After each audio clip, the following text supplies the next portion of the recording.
Ali was the Prophet Muhammad's cousin and closest male relative. He was famous on the battlefield as the Lion of God, a fierce, peerless warrior. Yet, despite his martial reputation, he had a deep spiritual aversion to fitna, the violent division of the faith. Following Muhammad's death, Ali waited 25 years to lead. He was passed over for the caliphate 3 times. During this long political exile, he earned the humble nickname Abu Turab, the father of dust. Instead of raising an army to claim what many believed was his birthright, he swallowed his pride. He went so far as to swear public allegiance to his bitter political rivals, enduring the humiliation to keep the young Islamic community from tearing itself apart. Those maneuvering for wealth and influence watched these decades of restraint. They saw a man who would always prioritize the community's survival over his own power, a trait they were fully prepared to exploit. In the year 656, the fragile peace shattered. The third caliph, Othman, was brutally assassinated inside his own home, plunging the Islamic world into total chaos. This map shows the 7th century Middle East. This volatile empire, stretching from Egypt to Persia, is what a reluctant Ali was begged to lead.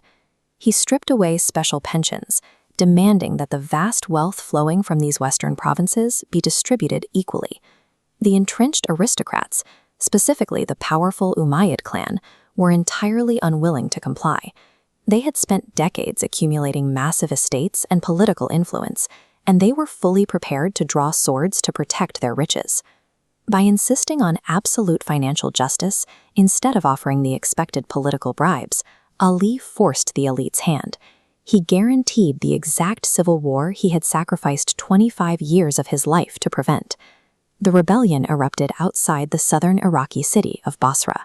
The Prophet's widow, Aisha, arrived riding a red camel, leading an army of Meccan aristocrats determined to depose Ali.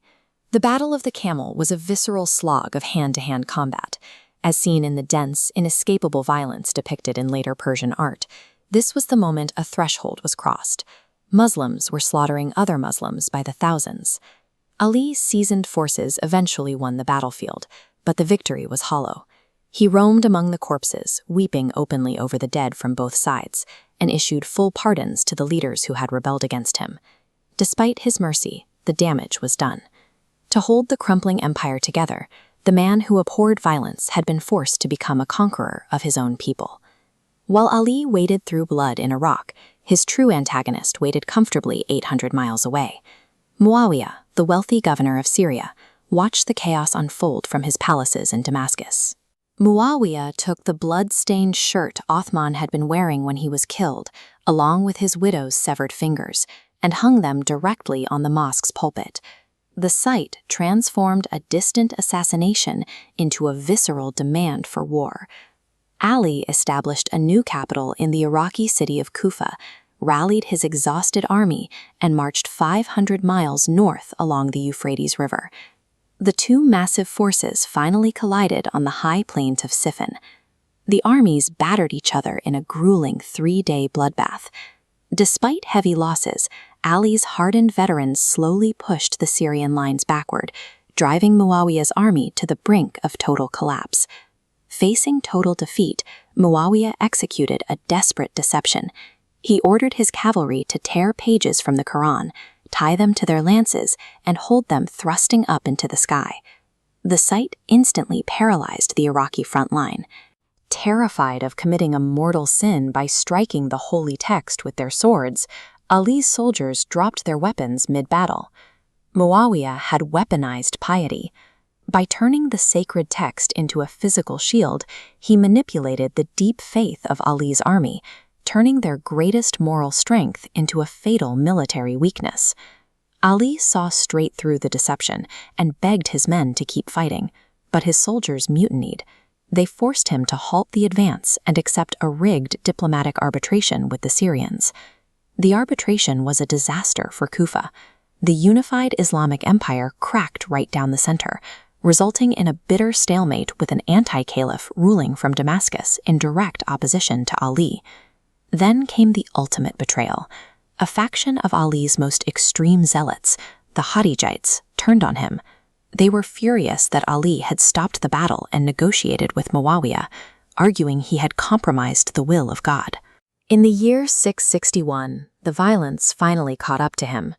While praying quietly in the mosque at Kufa, Ali was struck down by a Khariji assassin wielding a poisoned sword.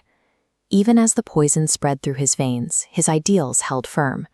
With his dying breath, Ali strictly ordered his sons not to pursue a cycle of revenge, refusing to compromise his principles even as they cost him his life.